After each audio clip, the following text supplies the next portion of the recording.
Опорно-двигательная, сердечно-сосудистая, дыхательная физиотерапия показана для лечения самых разных систем в организме. Этими объясняется ее популярность среди воспитанников реабилитационного центра. Вот Розана Альгиева ждет вместе с дочкой Алией очереди на процедуру. Говорит, что персонал здесь греет душу, а для оздоровления тела в помощь им есть качественное высокотехнологичное оборудование.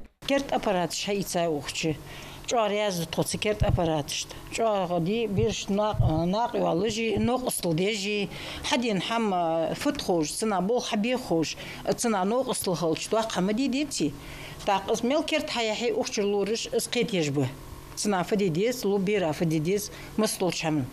Чуади кидик центрир. Ярюатся жища цей мог ждать что бирш. Аллах дал ряз хилмаснина ухчнук устылмалдячана малдячана. Я очень счастлива, что они поставили новые аппараты, потому что с новыми аппаратами будет лучше лечить детей.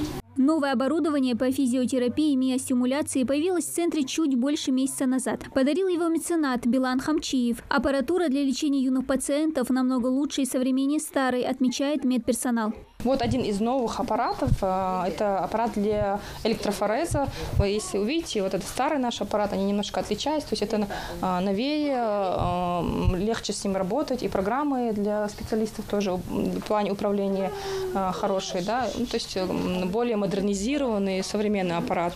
Далее вот стоит тоже аппарат у нас, это аппарат для электростимуляции, он маленький, он рассчитан для детей более младшего возраста, тоже новый. У нас старый был, но он вышел как бы из рабочего состояния. Нарушение сна, памяти, неврологические заболевания. При наличии этих показаний у ребенка ему назначают процедуру электросна. Аппарат для искусственного введения в сонное состояние – еще один прибор, приобретенный Биланом Хамчиевым. Ну а приучить гиперактивных или гиперчувствительных детей к усидчивости помогает БОС-терапия.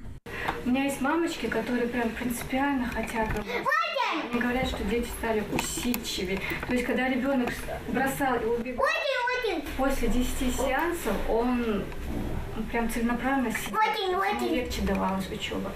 Терапия биологической обратной связи – это возможность с помощью специальной компьютерной программы научиться регулировать свое состояние. Аппарат, также приобретенным Биланом Хамчиевым, считывает основные параметры жизнедеятельности человека и преобразует их в понятные для пациента образы. Приобрести на свои средства это дорогостоящее оборудование у руководства центра не получалось. Поэтому они очень благодарны всем, кто оказывает им такую помощь. Восстановить навыки ходьбы, утраченных в процессе болезни или травмы, поможет уже аппарат локомотивной терапии, сокращенно локомат. Вот так, шаг за шагом, как и 13-летняя Ясмина, пациенты с детским церебральным параличом учатся ходить. Данный аппарат представляет ребенку пройтись по беговой дорожке. Он фиксирован, на него одевается корсет.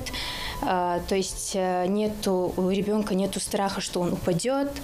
Он зафиксирован. Доказано, что вся реабилитация, в общем, проходит более эффективнее и быстрее, если мы подключаем эту систему локомоторной терапии. Локомат приобретен за 6 миллионов рублей. Средства из Национального фонда развития выделил глава региона Махмуд Али Калиматов. Аппарат стал большим подарком как для воспитанников центра, так и для их родителей. Огромное ему спасибо. Это большая помощь для нас и большая радость для нашего центра. И в первую очередь для мам республики, потому что они его очень хотели, этот аппарат. На Северном Кавказе он есть только в Ростове.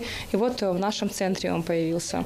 То есть он очень желанным был для многих родителей, потому что многие из-за него выезжали в Москву, потому что он и был только вот в центральных регионах, и вот у нас появился он. Всего в центре лечится больше 50 детей с диагнозом ДЦП, нарушением опорно-двигательного аппарата, посттравматическими и противоожоговыми заболеваниями. Различные процедуры, как физиотерапия, массаж, работа с психологом, логопедом и другими специалистами помогает этим детям чувствовать себя лучше. А качественное современное оборудование, приобретенное на средства меценатов и главой региона, помогает им восстановить свое здоровье намного быстрее и эффективнее, чем раньше. Дана Плиева, Сулейман Костоев, Новости 24.